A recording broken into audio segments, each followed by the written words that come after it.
오늘 우리 공동체 주시는 말씀 크게 받는 마음으로 자리에서 일어서시겠습니다.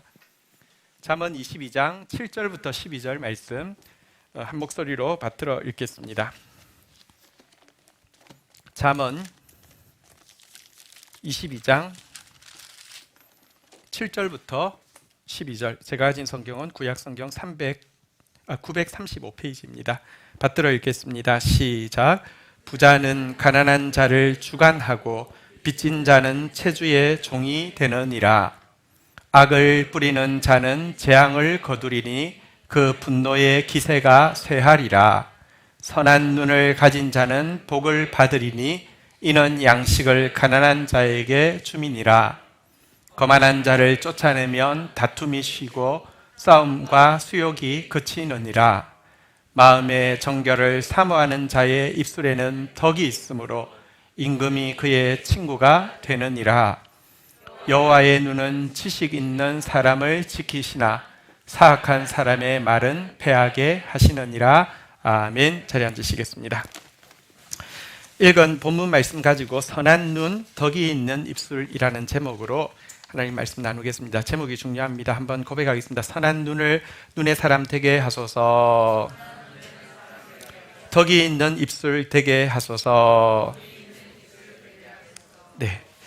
잠언은 보통 이렇게 설교를 잘 하지 않습니다. 혹은 한 구절만 딱 떼어서 합니다. 그러나 실제 잠언은 아무런 상관이 없는 구절의 나열이 아니라 잠언에 문단이 있고요. 문단별로 구체적인 주제가 있고 한 절 한 절 그 주제를 풀어가는 내용인데요. 오늘 내용을 한번 보도록 하겠습니다. 7절 먼저 읽고 시작하겠습니다. 시작. 부자는 가난한 자를 주관하고 빚진 자는 체주의 종이 되느니라. 7절은 이 세상에서 보편적으로 일어나고 있는 현상에 대해서 말을 하고 있는데요.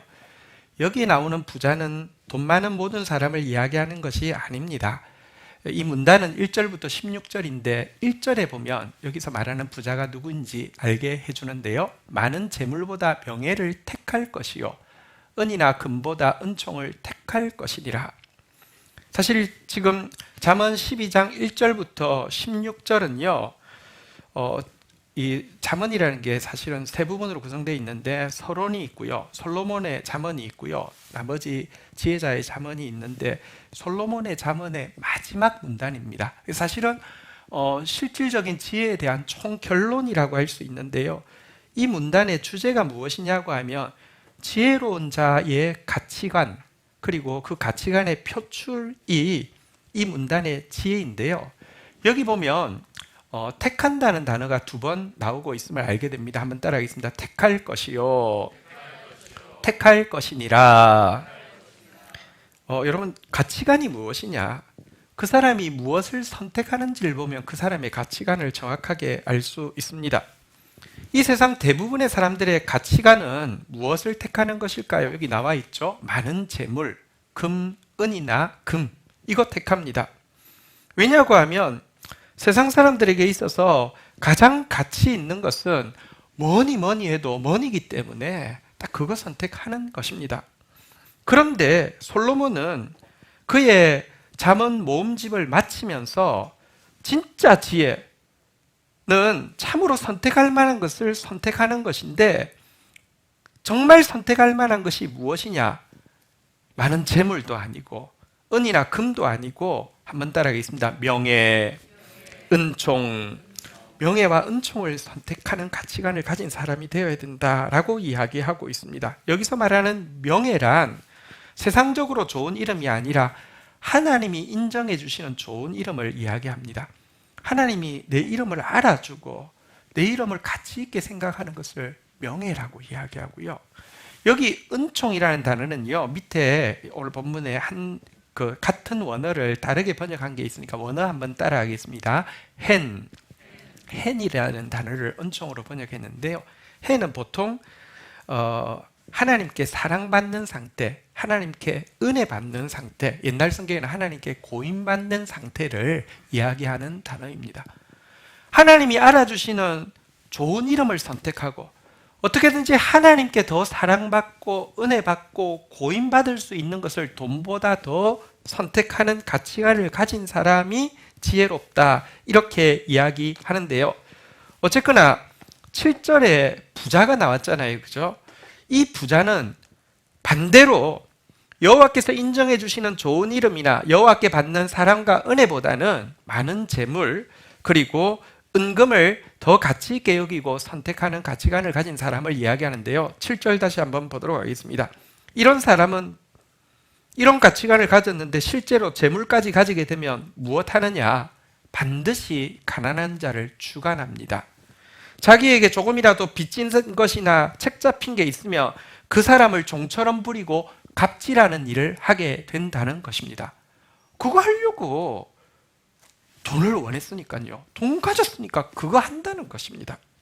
자, 그런데 이런 사람의 종말에 대해서 잠언은 정확하게 이야기합니다. 8절 한번 볼까요? 같이 읽겠습니다. 시작. 악을 뿌리는 자는 재앙을 거두리니 그 분노의 기세가 쇠하리라. 여러분, 이렇게 돈 가지고 돈을 원했고 돈 가지면 그것 가지고 권력 삼아 갑질하는 사람, 하나님이요, 이 악을 뿌리는 자는 반드시 결말은 재앙으로 끝나게 하신다, 재앙을 거두게 하신다라고 이야기하고 있습니다. 그리고 그 결말이 되기 전까지의 과정에 대해서 그 분노의 기세가 쇠할 것이다 라고 이야기하고 있습니다. 여러분, 권력 가지고 돈 가지고 갑질하는 사람 제일 처음에는 그 분노의 기세가 얼마나 등등하든지 그 앞에서 한마디도 못합니다. 아무 말도 못합니다. 지록 유효합니다. 그 사람 말이 다 맞습니다. 그런데요, 하나님이 어떻게 갚아주는 줄 아십니까? 그렇게 등등하고 없어지지 않을 것 같은 그 분노의 기세가요, 갈수록 쇠하게 하시고요, 그렇게 영원히 갑질할 것 같은 사람이요, 점점 을의 자리에 서게 하시고 똑같이 당하게 하시다가 결론은 재앙 가운데 멸망하게 하시는 것이 하나님의 심판이다, 이렇게 이야기합니다. 물론 이 말이 현실에서는 솔직히 이루어지지 않을 것처럼 보이지 않습니까? 한번 생각해 보십시오. 갑질하는 사람이 대를 이어 갑질하는 거 많이 봅니다. 재벌들 보십시오. 부의 대물림뿐만 아니라 갑질의 대물림까지 했는데도 끄떡없이 있는 거 보면 이 말이 정말 현실은 아닐 것 같이 느껴지기도 합니다. 그러나 기억하십시오.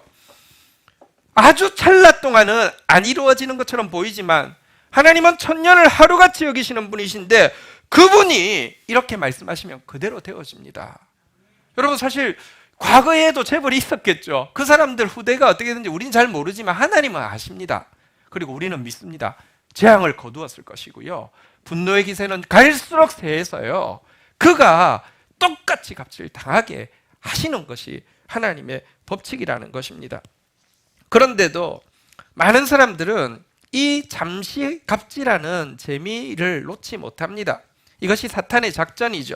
사탄은 잠시 이 세상에서 자기 마음대로 하는 재미를 누리다가 영원한 재앙 가운데서 갈수록 세해지게 하려는 것이고요, 하나님의 계획은요, 영원한 축복에 들어가게 하기 위해서 이 땅에서는 잠시 수술받는 아픔도 있고 어려움도 있지만 결국은 갈수록 흥해지게 하는 것입니다. 천국과 지옥을 갔다 온 사람이 이런 표현을 했는데 좀 굉장히 마음에 와닿았습니다. 지옥도 생각보다 괜찮았고 천국도 생각보다는 비슷했다고 이야기합니다. 그런데 차이가 있는데요, 지옥은 갈수록 나빠지고요, 좋아질 희망이 하나도 없고요, 천국은 갈수록 좋아지는데 나빠질 가능성이 전혀 없는 곳이다라고 이야기했는데 정말 그러합니다. 악인의 운명, 돈으로 갑질하는 사람의 운명은 이것에 지나지 않습니다. 그런데 지혜로운 신자, 돈보다 명예와 은총을 가치 있게 여기고 선택한 사람은요, 하나님이 이런 사람도 때가 되면 하나님의 뜻 가운데 재물도 주실 수 있습니다. 오늘 이 본 문단 가운데 있는 4절에 보면요, 정말 지혜로운 자, 지혜의 동의어는 여호와를 경외하는 것이죠. 잠언에서 여호와를 경외하는 사람은 겸손해지죠. 이런 사람에게는요, 한번 보상으로 주어지는 것이요, 한번 따라하겠습니다. 재물과 영광과 생명이니라. 재물도 덤으로 따라올 수 있습니다. 물론 모든 사람이 내가 명예와 은총을 택하면 재물이 무조건 온다, 그렇지는 않습니다. 은사가 다릅니다. 우리 고린도전서 묵상하고 있잖아요, 그죠? 직분이 다릅니다. 재물로 섬겨야 될 사람은 재물이 덤으로 옵니다. 그렇지 않은 사람도 있습니다. 그러나 그렇지 않은 사람에게도요, 일용할 양식은 반드시 주어지고요. 내게 부족함이 없었다라는 고백도 반드시 따라오게 하시는 신실하신 하나님이십니다.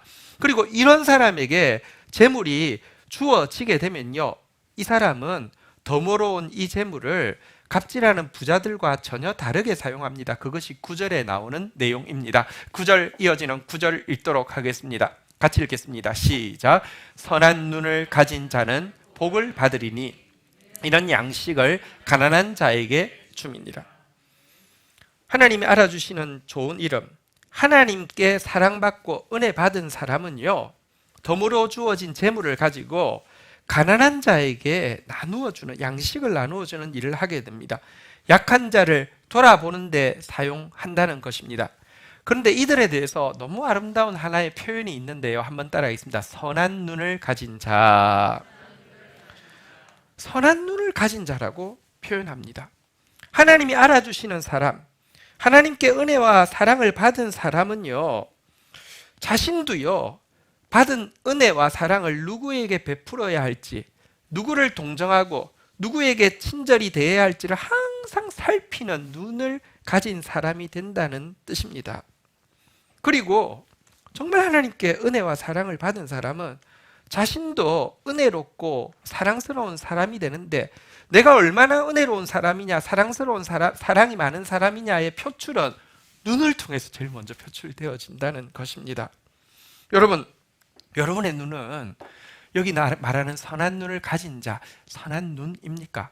여러분이 누구를 딱 바라봤을 때 그 사람이 기분 나쁘게 생각하며 여러분 선한 눈을 가진 사람이 아닙니다. 여러분이 누구를 딱 바라봤을 때 그 사람이 움찔하며 여러분의 눈은 선하지 않은 것입니다. 그런데 여러분이 눈으로 한번 딱 바라봤는데 그 사람이 위로를 받는다고 하며, 그 사람이 힘을 얻는다고 하며, 여러분은 선한 눈을 가진 사람입니다. 여러분은 선한 눈을 가졌습니까? 내 눈은 얼마나 선한지 이 시간 한번 곰곰이 생각해 보는 시간이 되기를 바랍니다.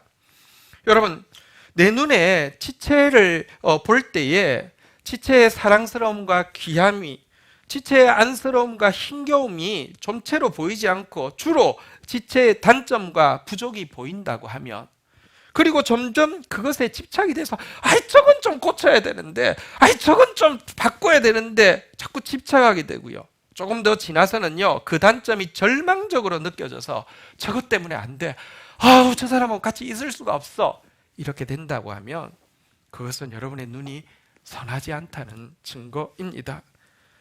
지체의 단점과 부족이 절망적으로 느껴지며, 실상 더 절망적인 것은 그 지체에게 있는 단점과 부족이 아니라 하나님의 자녀인 그 지체에게서도 기대할 만한 어떤 것을 찾을 수 없는 우리의 부정적이고 잘못된 눈이 더 절망적임을 알아야 합니다. 하지만 지체를 바라볼 때 왠지 은혜롭게 보이고요, 왠지 사랑스럽게 보이고요, 왠지 안쓰럽게 보이고, 왠지 그 힘겨움이 막 느껴지게 된다고 하면, 그래서 나도 더 동정하게 되고, 나도 더 친절하게 되고, 나도 더 사랑과 은혜를 베풀게 된다고 하면, 이런 눈이 바로 선한 눈인 것입니다. 공동체는요, 이렇게 선한 눈을 가진 사람 때문에 그 사람의 눈길이 머무는 곳마다 사람들이 두루두루 위로받고 살아나면서 아름답게 세워지게 됩니다. 선한 눈을 가진 자가 되기를 주의 이름으로 축원드립니다. 근데요, 선한 눈을 가진 사람이 아니면요, 한번 10절 한번 볼까요? 같이 읽겠습니다. 시작. 거만한 자를 쫓아내면 다툼이 쉬고 싸움과 수욕이 거치니라. 이 선한 눈 말고요, 눈이 높고 거만한 자가 있습니다. 앞에 나온 갑질하는 부자를 이야기하죠. 이런 사람이 있으면요, 공동체의 다툼이 그치지 않습니다. 사람들과의 관계에서 계속 싸움을 걸고요, 계속 그를 모욕을 주는 일을 그치지 않게 됩니다. 사실 여기 거만한 사람, 갑질하는 이 부자가 돈을 선택한 이유가 무엇입니까?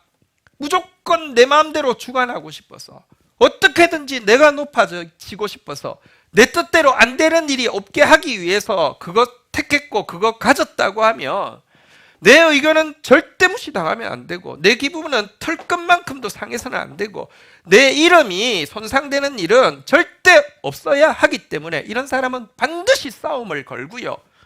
이런 사람은 반드시 남을 모욕하고요. 이런 사람이 있는 곳은 다툼이 계속되어집니다. 아까 공동체가 선한 눈을 가진 사람 때문에 두루 위로받고 세워진다고 했는데, 반대로 거만한 눈을 가진 사람 때문에 계속 고통을 겪게 됩니다. 여러분, 이 때문에 우리는 우리 공동체를 위해서 기도해야 합니다. 공동체에는 스피릿이 흐릅니다. 교회마다 흐르는 독특한 스피릿이 있습니다. 저희 선친께서 목회하시던 교회는 정말 다툼과 수욕과 싸움이 그치지 않는 교회였습니다. 장로 한 분이 자기가 개척할 때 헌금을 많이 한 것이 큰 공로가 되어가지고 자기 교회라고 생각하기 때문에 목사 멱살잡이는 기본이었습니다. 그러니까 목회자가 2년을 버티신 목회자가 없었습니다. 우리나라 그 정치사에도 유명한 황성수 박사나 교회에 이름 있는 신성종 목사 이런 분들도 1년 6개월 만에 쫓겨나는 어쨌든 정말 특이한 교회였습니다. 이분은 대표 기도를 하게 되면 그 보통 의자에 앉아 있잖아요. 대표 기도를 마치면 신문을 펴고 설교 시간에 신문을 펴고 앉아 있습니다.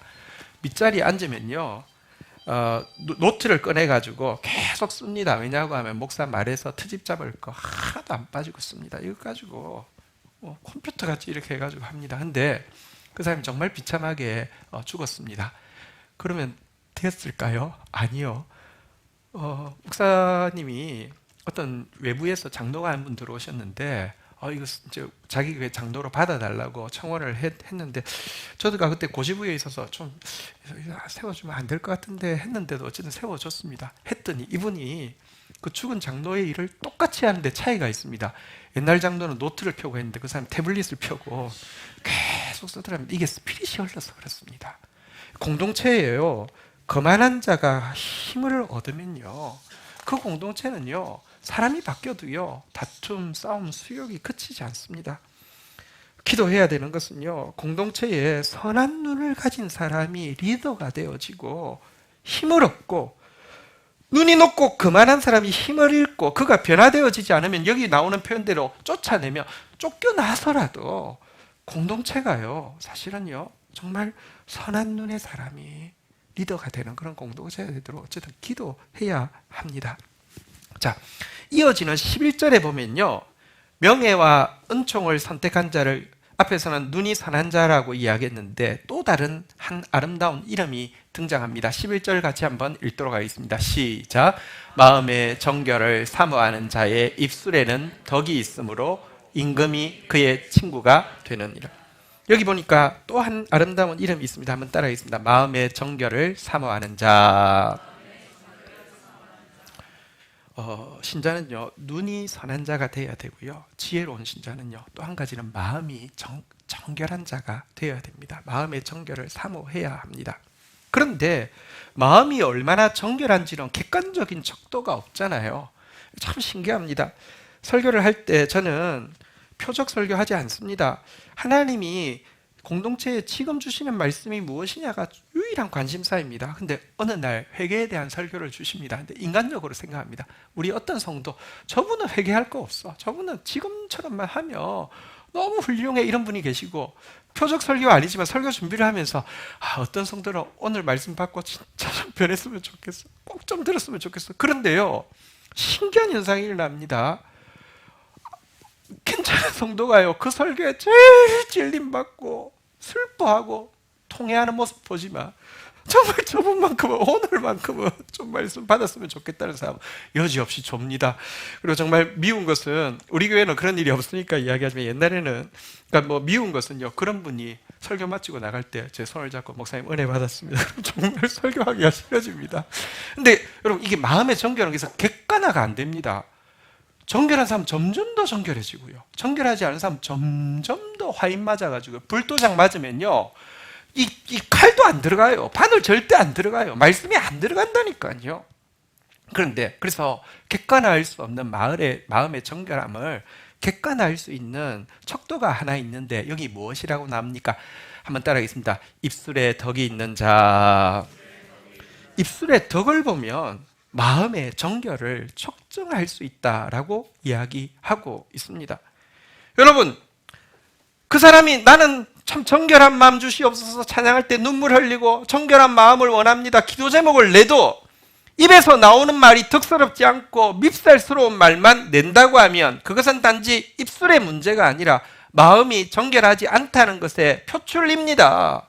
마음이 정결하면 하나님 앞에서 자기 죄를 보니까 여러분 자꾸 돌이키게 되지만 마음이 정결하지 않으니까 하나님 말씀 앞에서 자기 죄가 안 보이고 그리고 그러는 이유는 앞에서 본 바대로 욕심이 득지 사실은 명예와 은총보다 힘이 더 좋고 돈이 더 좋았기 때문인 것입니다.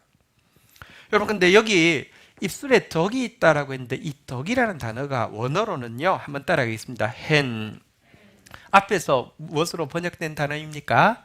은총으로 번역된 단어이죠. 입술에 덕이 있다는 말은 입술에 사랑과 은혜와 고임이 있다는 것입니다. 말할 때마다 사랑이 흘러가고요. 말할 때마다 은혜롭고요. 말할 때마다 그 말을 듣는 사람이 내가 고임받고 있구나, 사랑받고 있구나 느껴지게 하는 말, 이게 입술에 덕이 있는 사람입니다. 이게 여러분 마음이 정결한 사람의 표출이고요. 이것이 사실 지혜로운 사람의 표출이다라고 이야기를 하고 있는 것입니다. 이런 자에게 놀라운 약속이 9절에 11절에 기록되어 있죠. 한번 따라하겠습니다. 임금이 그의 친구가 되느니라.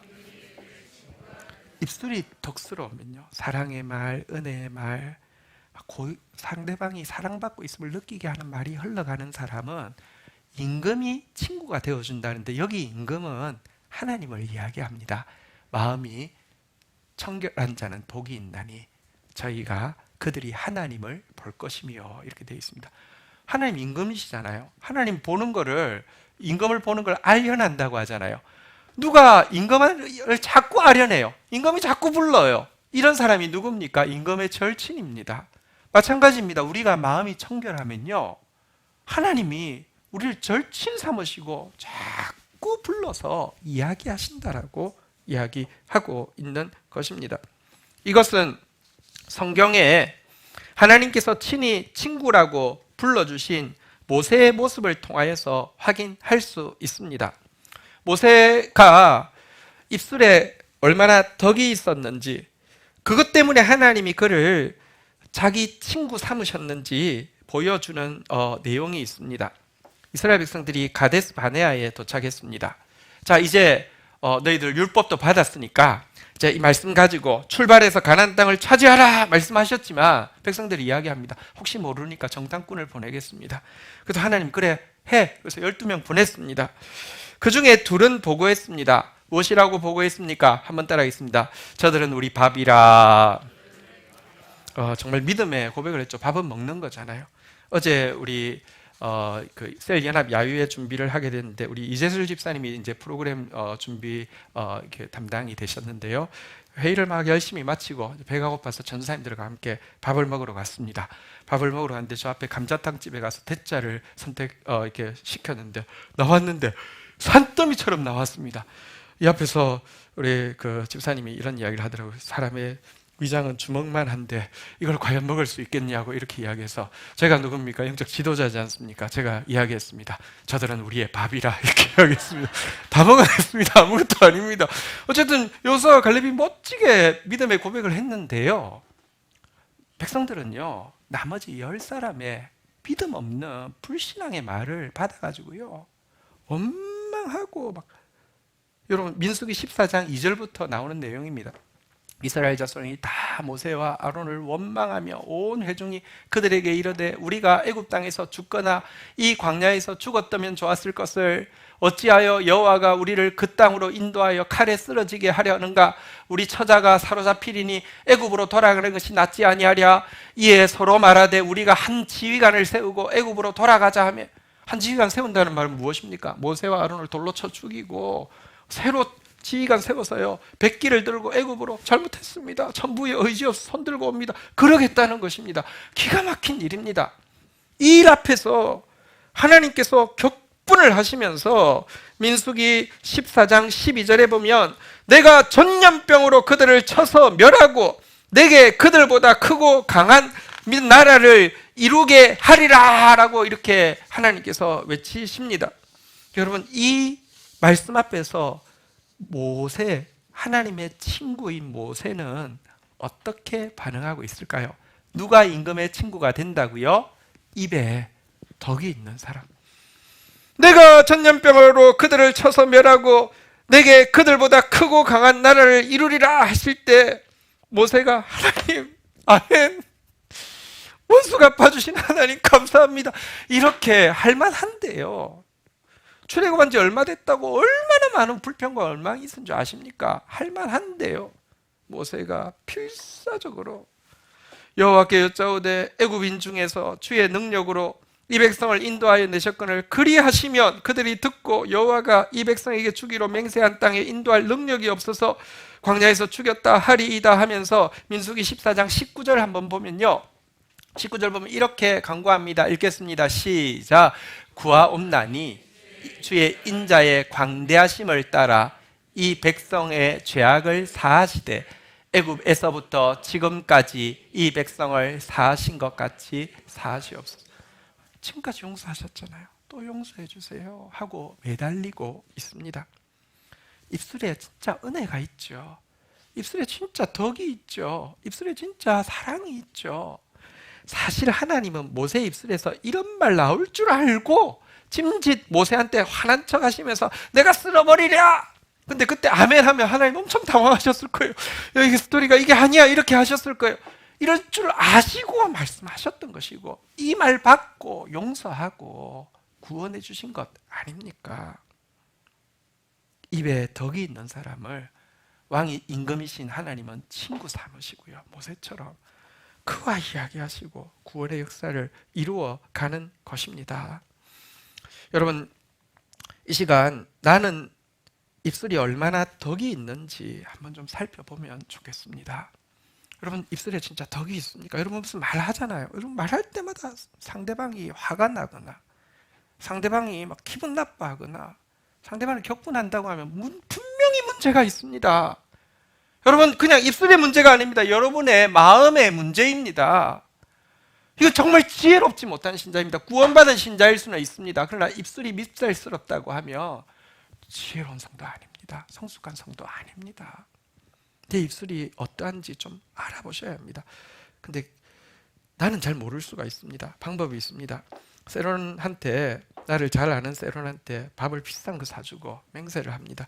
절대로 내가 다른 말 안 할 테니까 좀 솔직히 이야기해달라고, 내 말을 들으면 기분이 좀 어떠냐고, 내 말이 어떠냐 물어보세요. 여러분, 진짜 입술이 덕이 있는 사람, 은혜롭고 사랑스럽고 고임이, 여러분 말 한마디마다 사람이 막 살아나는 그런 사람 되기를 주의 이름으로 축원드립니다. 12절, 오늘 본문은 마지막 절인데요, 같이 읽겠습니다. 시작. 여호와의 눈은 지식 있는 사람을 지키시나 사악한 사람의 말은 패하게 하시느니라. 자, 여기 보니까 지식 있는 사람과 사악한 사람을 대조하고 있는데요, 잠언에서 말하는 지식 있는 사람, 지혜 있는 사람 무엇입니까? 이 문단에서 보면 돈 대신에 명예와 은총을 선택하는 사람이고, 명예와 은총을 선택하고 나니까 그 결과 눈이 선해지고 입에 덕이 있는 사람을 지식 있는 사람이라고 이야기하죠. 이 사람을 한번 따라하겠습니다. 지키시나. 여호와께서 지켜주신다는 것입니다. 여호와의 눈이 지켜보고 계실 뿐만 아니라 여호와의 눈이 지켜주신다는 것인데, 여기서 지켜주신다는 말은 구체적으로 무슨 의미냐? 여기 대조 개념으로 나온 사악한 사람의 말을 패하게 하신다가 대조 개념으로 되어 있으니까 지식 있는 사람의 말을 지켜주신다는 의미가 원래 의미가 되는 것입니다. 여러분, 우리의 눈이요 사랑스러워 이렇게 선하고요, 입에 덕이 있는 사람이 무슨 말을 내면요, 하나님은 그 말이 반드시 이루어지게 하신다는 뜻입니다. 이사야서 44장 26절 한번 보도록 하겠습니다. 이사야서 44장 26절. 그의 종의 말을 세워주며 그의 사자들의 계획을 성취하게 하며 근데 그 종이 하는 말이 무슨 내용일까요? 예루살렘에 대하여는 한번 따라하겠습니다. 거기에 사람이 살리라. 유다 성읍들에 대하여는 한번 따라하겠습니다. 중건될 것이라. 내가 그 황폐한 곳들을 복구시키리라. 공동체를 보면 무너진 부분이 있습니다. 근데요, 눈이 선한 사람, 입에 덕이 있는 사람은요, 꼭 그것을 보면서 하나님의 마음으로 이런 말이 흘러나오는 것입니다. 거기에 사람이 살리라. 그 부분이 제일 안 되고 있어요. 거기가 부흥의 진원지가 될 것이야. 중건될 거야. 그 황폐한 곳들 복구시킬 거야. 하나님 나를 통해서도 하실 거야. 이런 말 하게 되고요. 이런 말을 하나님은 들으시고, 여러분, 왕의 절친이 있습니다. 그럼 왕은요, 그 사람 하는 말 이루어 주시는 게 절친의 표시 아니겠습니까? 하나님은 꼭 그 사람의 말을 통하여서, 지혜자의 정직하고 지혜 있는 사람의 말을 통하여서 성이 세워지게 하시는 분이 하나님이십니다. 하나님 그 일 하신다는 것입니다. 그 말 지켜주신다는 것입니다. 그렇지만 사악한 사람의 말은요, 반대로 패하신다, 이렇게 이야기하고 있습니다. 사악한 사람은 위에 나온 바대로 여러분들 돈을 택하는, 그리고 그 돈 가지고 갑질하는 눈이 높고 거만한 부자를 이야기한다라고 했지요. 이 사람의 운명이 이 문단이 끝나는 절, 사실 솔로몬의 잠언 1권이 끝나는, 잠언 모음 1권이 끝나는 게 16절인데요. 16절에 보면, 오늘 그 잠언 22장 16절에 보면 이렇게 끝을 냅니다. 같이 읽겠습니다. 시작. 이익을 얻으려고 가난한 자를 학대하는 자와 부자에게 주는 자는 가난하여 질 뿐이니라. 목적이 돈에 있고 이익이 있는 사람은 자기보다 약한 사람은 학대하고요, 자기보다 강한 사람에게, 약자에게 빼앗은 돈을 뇌물로 바치고 아부를 떨게 되죠. 왜 그렇습니까? 그의 눈에는 아무리 봐도, 아무리 눈을 씻고 봐도 가난한 자는 자기가 밟고 올라갈 디딤돌로밖에 안 보이고, 부자는 끝까지 자기가 붙잡고 매달릴 동아줄로밖에 안 보이기 때문에 꼭 학대하고요, 꼭 뇌물 바치게 되어 있습니다. 아부를 떨게 되어 있습니다. 하지만 그 동아줄은 썩은 줄이고요, 다른 사람의 영혼을 도구로 여긴 그의 영혼도 피폐해져 가서요, 가난해질 뿐이라. 물질적으로도 그렇지만 영혼이 피폐해져서 정말 초라해지게 만드신다라고 이야기하고 있습니다. 이런 사람의 말은 하나도 성취되지 않도록 모두 쓰레기처럼 바닥에 떨어지게 하실 것이라고 이야기하고 있습니다.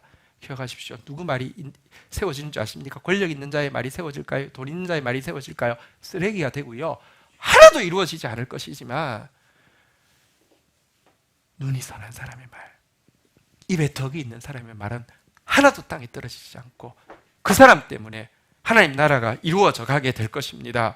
우리나라가 다시 세워지는 길은요, 우리가 눈이 선한 사람 되고 입에 덕이 있는 사람 되어서 우리가 믿음으로 선포하는 말들 한번 따라하겠습니다. 거기에 사람이 살리라. 내가 그 황폐한 곳들을 복구시키리라. 이 말로 하나님이 이 땅을 회복시킨다는 것입니다. 말씀을 정리하겠습니다.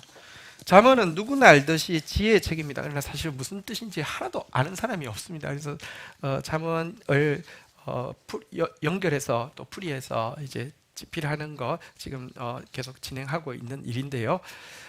그런데 잠언에서 말하는 지혜가 뭐냐? 진짜 말 똑똑하게 하는 언변수를 이야기하는 것 아닙니다. 영리해서, 영악해서 안 되는 쪽에는 절대 안 서고 되는 쪽에만 착착 서는 처세술을 이야기하는 것도 아닙니다. 잠언이 이야기하는 지혜란 참으로 가치 있는 것을 선택할 줄 알고 그것에 따르는 대가를 넉넉히 지불할 줄 아는 능력을 지혜라고 이야기합니다. 그리고 이 잠언의, 솔로몬의 잠언 모음집 마지막에서 진짜 지혜는 명예와 은총을 선택하는 것이라고 했습니다. 여러분의 이름이 세상 사람 혹시 몰라준다 할지라도 하나님 앞에 보배로운 이름, 명예로운 이름 되기를 축복합니다. 하나님 앞에 은혜 받는 것, 은총 받는 것, 사랑받고 고임받는 것에 여러분의 그 목표가 가 있는 사람 되기를 주의 이름으로 축원드립니다. 그리고 이런 지혜로운 자에게서 나타나는 표출을 딱 두 가지 이미지로 만든 것, 그것이 선한 눈과 덕이 있는 입술입니다. 선한 눈과 덕이 있는 입술은 그래서 사실은 솔로몬이 말하는 지혜의 핵심입니다. 솔로몬이 말하는 지혜 가진 사람은 어떤 사람이 된다고요? 선한 눈 가진 사람, 덕 있는 입술 가진 사람, 이게 지혜의 전부입니다. 그럴진데 우리 주님 앞에 간구하십시다. 한번 따라하겠습니다. 눈이 선한 사람 되게 하소서. 덕이 있는 입술 되게 하소서. 자리에서 일어서시겠습니다. 함께 우리 주님 앞에 간구하는 마음 담아서 찬양하며 나아가겠습니다.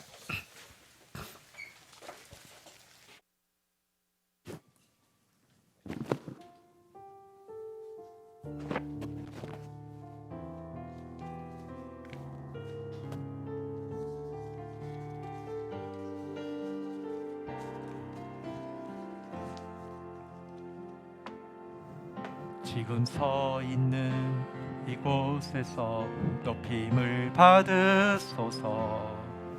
내가 밟는 땅 주님의 땅이니 하늘이 주의 이름 높이 올리며 넓은 바다가 주를 노래해.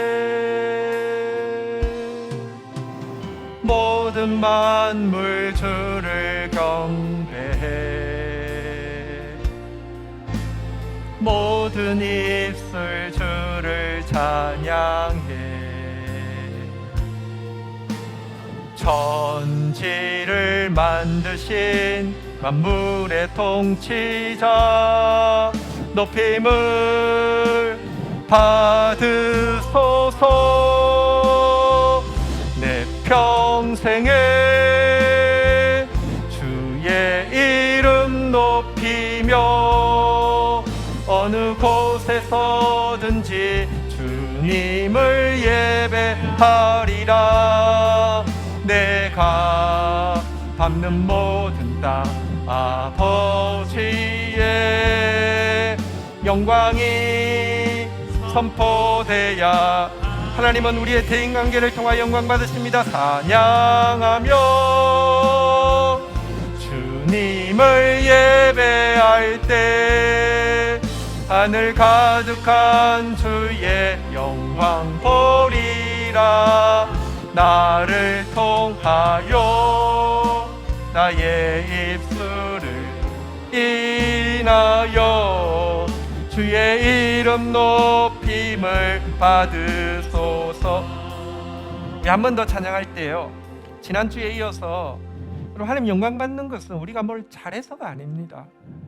우리가 다른 사람의 유익을, 다른 사람의 기쁨을, 다른 사람의 덕을 내 것처럼 생각하는 이 대인관계를 통해서 하나님 영광 받으시고 높임 받으신다고 했습니다.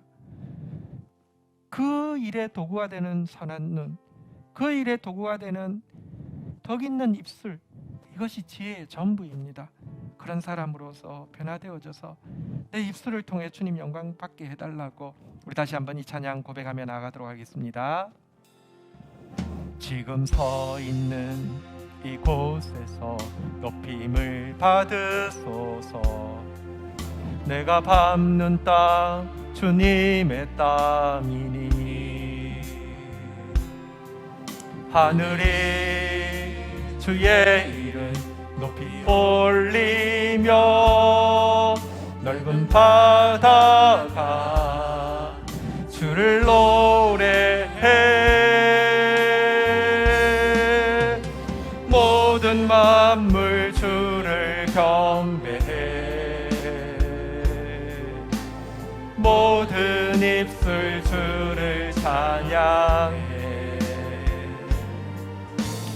천지를 만드신 만물의 통치자 높임을 받으소서. 내 평생에 주의 이름 높이며 어느 곳에서든지 주님을 예배하리라. 내가 밟는 모든 땅 아버지의 영광이 선포돼야 하리. 찬양하며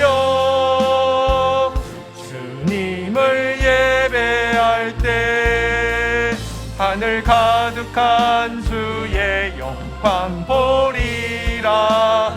나를 통하여 내 입술을 인하여 주의 이름 높임을 나를 통하여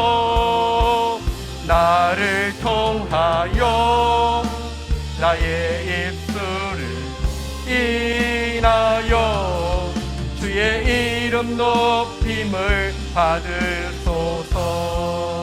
아멘. 자리에 앉으시겠습니다. 이 시간 우리 기도를 심는 시간 가지겠습니다. 진짜 지혜자는 무엇을 선택하느냐? 진짜 지혜자의 가치관이 무엇이냐? 돈이 아니라 명예와 은총이었습니다.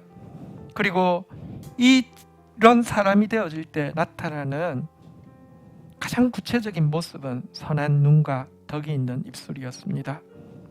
우리가 이 모습으로 나아갈 때 주님이 영광 받으시고 높임 받으십니다.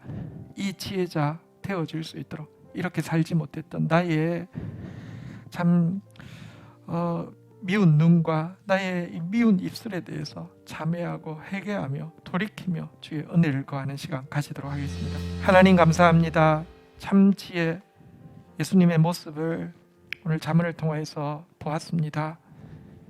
명예를 선택하는 자, 은총을 선택하는 자 되어지게 하여 주시고 눈이 선한 사람, 입술에 덕이 있는 사람 되어질 수 있도록 우리를 변화시켜 주옵소서.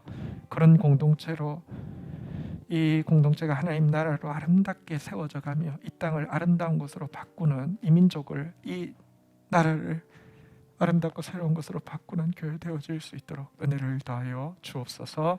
예수 그리스도의 이름으로 기도 올립니다. 아멘.